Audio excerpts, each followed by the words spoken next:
Hello, everyone. This is Mindy Egan for Hero Arts, and today we are going to take a whole new look at the Butterfly Wings Fancy Die.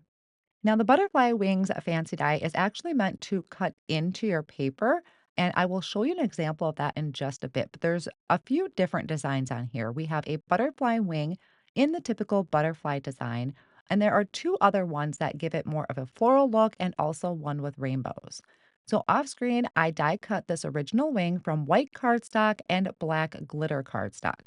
So when you originally die cut it, it actually creates kind of this fun pop out effect, which is a really unique look. But what I did is I kind of trimmed off the one side so I had an actual individual wing to play with, and I'm able to layer it up with that glitter cardstock. I did also die cut out the body of the butterfly from the black glitter cardstock. Now, that one we are going to lose the antennas a little bit, but I think that's going to be okay. I'm going to add a layer of cardstock because that body is kind of fragile. So, here is what exactly I did out of the black glitter cardstock. I just trimmed around those lines that are connected, and that'll give me the individual body to work with. Now I'm going to set that off on the side for a minute and I'm going to work on the butterfly wing that I die cut out of white cardstock. So I'm starting off with the lemon drop reactive ink and a blending brush. And the part that's going to be closest to the body is where I'm applying that yellow ink and have it go kind of towards the outside edge, but not all of the way. And I'm going to flip that and come on the other side with the taffy reactive ink. And once these two overlap, we're going to get this beautiful transition to give it more of like a creamsicle orange. And this color combination is going to look beautiful against that black glitter cardstock. Now, here's where we're going to get a whole different spin out of the other butterfly wings in this collection. So, remember, this is actually meant to be a butterfly wing and it's got some flowers on it. But if you play with it a little bit on your cardstock, I think it creates a really great border. So, I'm going to place this down in the bottom right hand corner. Now, keep in mind that smallest area is actually where the body would be. And I'm holding it down with a low tack tape and running it through the die cut machine. So it's going to create kind of those die cut pieces in there. Nothing is falling out. There are some areas that are attached, but there are some that you could kind of pop or zhuzh up a little bit. I'm going to do the same thing to the other corner so that each of my corners now have this beautiful floral design. Now, looking at it, would you have really known this was a butterfly wing if you didn't already see the die set? I think these make great borders for your corners. Now, my Post-it tape did leave a little bit of sticky residue behind because of the pressure, so I'm just using an adhesive eraser to remove that. Now, there are many different ways we could really go about coloring these in. We could do a watercolor background, we could color them with alcohol markers, but I'm going to go with an ink blended background and I'm going to use the same colors that I did for my butterfly. So I'm starting with the lemon drop. Now, I'm not starting right in the corner because I still want to bring in the pink on the outer edges.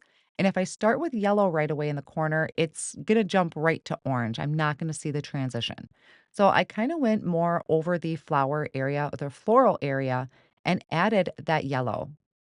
Then I can jump into the taffy and go around those corners, bringing it into the yellow to get that really pretty kind of creamy creamsicle transition of orange. When you're ink blending over this, you do want to be kind of delicate about it because we don't want to risk pushing too hard and then ripping the paper because there are some open areas. There's only certain spots that are still attached to keep all of these pieces still onto the cardstock. I'm also going to add some of that taffy up in the corners so that I'm trying to create more of an oval shape to get the focus into the center, which is where my image and my sentiment is going to be. Now, any sentiment is going to work here. I happen to be using a happy birthday sentiment from the floral butterfly stamp and die set. So I'm stamping this onto some white cardstock using the pitch black ink from Hero Arts and then using the coordinating die to die cut that out.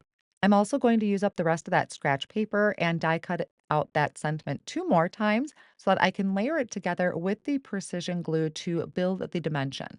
I'm also going to take the body of the butterfly and add it to a piece of white cardstock because that really does need the stability.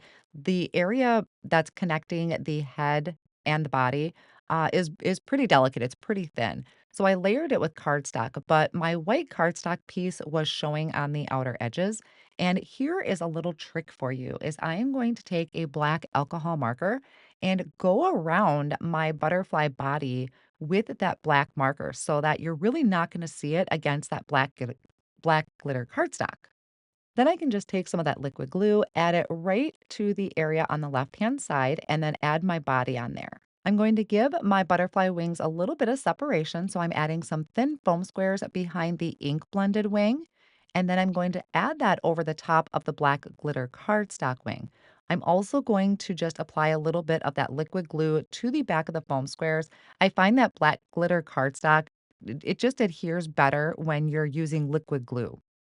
I'm going to add a little bit of splatter. So I have my white acrylic spray that I just put out onto my glass surface, mixed with a little bit of water, and then splattered onto the background, but trying to keep the splatters more around the outer edges versus the center. Then I added my butterfly using those thin foam squares once again to kind of give that a little bit of lift. And I'm also going to go ahead and add my sentiment. And this one I'm just using the liquid glue because I already added the dimension by building it up with layers of cardstock. I can't have a butterfly card without adding some sparkles. And to do this, I happen to be using Stickles, but Hero Arts does have a sparkle pen. I just could not find mine at the moment, but I'm adding these little sparkles to some of those dots that are in the design. You'll see that up close and also in the picture.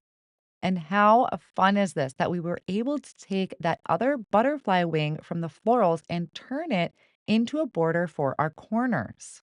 Such a unique idea, and it really stretches our die cuts. Don't forget to hit that like and subscribe button, and I'll see you again soon.